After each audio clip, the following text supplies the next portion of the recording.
Alright guys, I've been looking on YouTube to try and figure out how to change the spark plugs on my 98 Honda CBR 600 F3, and I couldn't find really anything. So I know two ways of going about doing this, and the easy way is to take out the fuel tank, take out the air box, the air filter, get down to the carbs and then get in right through there. But I don't want to do that. I want to do it the hard way and take out the least amount of things. So what I'm doing right now is I took off all my side fairings and I'm getting right in there and pulling them out through the side.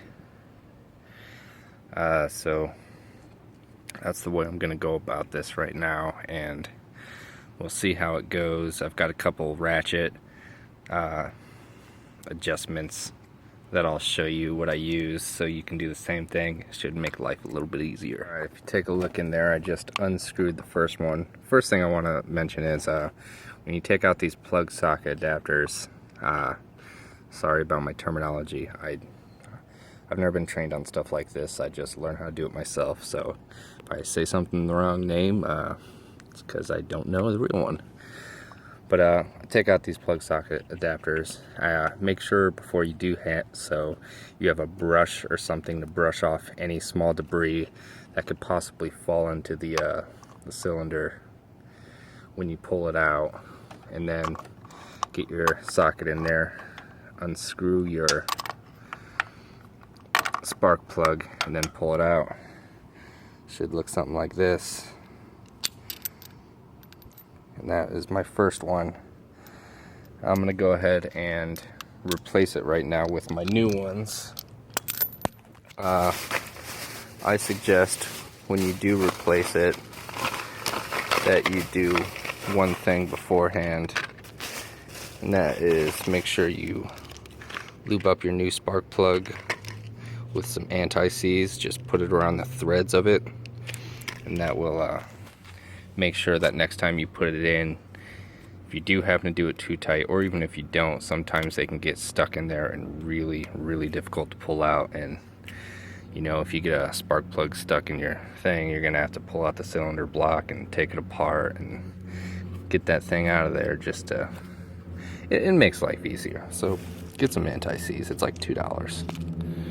Alright, so I apologize for not having a stand for my phone. I'm recording this on my phone, by the way. Next, you want to get your gapping tool before you put your new one in there. For this specific motorcycle, CBR 600 F3, it's a 98. The manual that comes with it says that the gap for spark plugs should be between 0.8D and 0.9D. So make sure that's right. It's incredibly important. You don't want too big of a gap, or else you can get some fouled plugs, and that will cause all kind of interesting things. So to use this gapper, it's super simple. I'm just going to set my phone down upside down and hope it records. You just start where you need it to start, stick your plug in there, and slide it to where you want it to be. Don't just try and take a wrench and wrench open your spark plug, because that's going to cause all kinds of issues, and you could possibly even pop it off. So don't do that. So I've got the anti-seize spread on my spark plug now. Let's see if I can't get it focused. No, can't.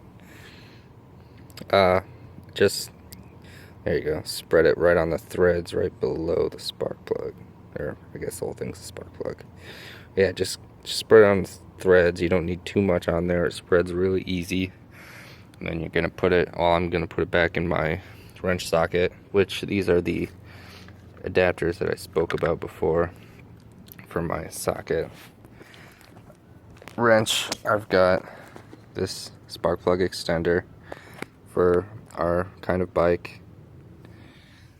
It's gonna be a 5/8, and this extender alone is not long enough actually, so I had to buy this little hip joint, which goes into my 1/2-inch drive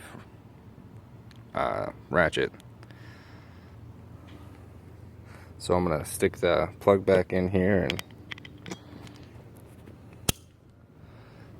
put it back in there. Make sure my little plug is cleaned off so nothing falls down in there. And then I'm gonna move on to the other 3. So one thing I forgot to mention is when putting your spark plug in there before I move to the other side is screw it in there till it sits, which is essentially hand tight. And then if it's a new spark plug, give it a half turn, which is, you know, obviously you're not going to give it a full rotation, you're going to get a half rotation. If you're reusing a clean old spark plug, then you're going to want to give it an 1/8 turn or a quarter to a quarter turn, which will seat it enough, get that washer in there flat. So I just went on to do my worst one, which is the one way far back in there. You know, if you're going at it from the side, which most known mechanics will tell you is probably not the easiest or best way to do it, but it's my way. So I did the one farthest back there, and that is the hardest one to get to. So what I do is I go at it in pieces. I take my socket, my spark plug socket, I drop it in there, and then I take my joint, I drop it in there and push down, which links these two together, and then this, just the top of this will be sticking out, and then I'll stick my wrench in there, connect it to the top, and start unratcheting it, and then I'll pull my wrench off the socket, and then pull my little hip joint out of my spark plug socket, and then I'll pull this out with my finger, and the spark plug will be in the bottom of it. And you know, it might be easier said than done, especially, you know, with a guy like me. I have really small hands in comparison to most, but yeah, just wanted to let you know that that's how I get them out of there. So I got this guy out of there, who is that furthest one deepest in there, and it is a prick to get out, but now we can throw the new one in there. Just so you can see the plan in action real quick, I've got my new spark plug in there. I've got the threads all covered in anti-seize. I'm on this plug now, the last one, thankfully. Just gonna drop it in there with my bit.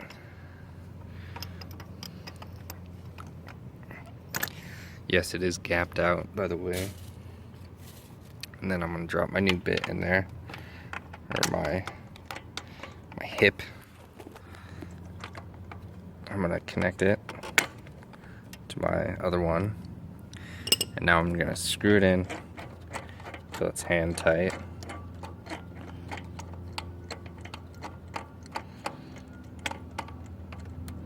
That right there, it's not gonna go anymore. Now I need to look at where half of a turn will be. The way I see it is my bit, it's got some pretty distinguishable markings on there. It's got the D for Duralast on there. It's also got these corners in here. So if I turn it half a turn with my new spark plug, which is where it will need to be, my new corner over here is going to be right here. So this corner is going to be on the other side. So here she is, all put back together. I guess the only thing to do now is try and start it and see if it works.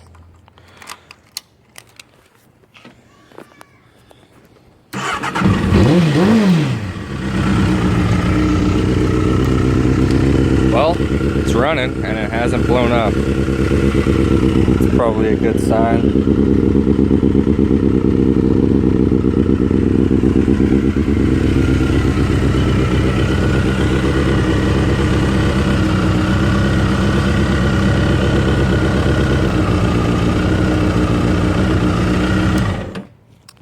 So, like I said before, you know, I'm not a professional, I'm not a mechanic. All I know is what I learned from looking stuff up. So if I've missed any valuable tips, feel free to post them down in the comments. If you feel like slamming me because I have no freaking clue what I'm doing, go ahead, man, go for it. All I can hope is that my motorcycle doesn't blow up, and that I'm doing things the way that the manuals show me how. And so I did learn how to replace spark plugs from the direct manual of this motorcycle. Obviously it doesn't say go through the side, it says actually to take off the front fairing, the front cowls and everything, and go from the front underneath. But I didn't want to do it that way. But like I said, hopefully this helps someone out, and if you have any questions about other things, feel free to ask me. I might already have the knowledge, or I could always look it up for you. I love learning new things about bikes. So until then, I'll see you next time I break something on my motorcycle. One thing I gotta warn you about, man, it's cats. Cats love the smell of dirty hands. Look at this little shit. Look at you, little shithead. You love the smell of my dirty hands, don't you, boy? You understand? Give it some. Give it some, boy.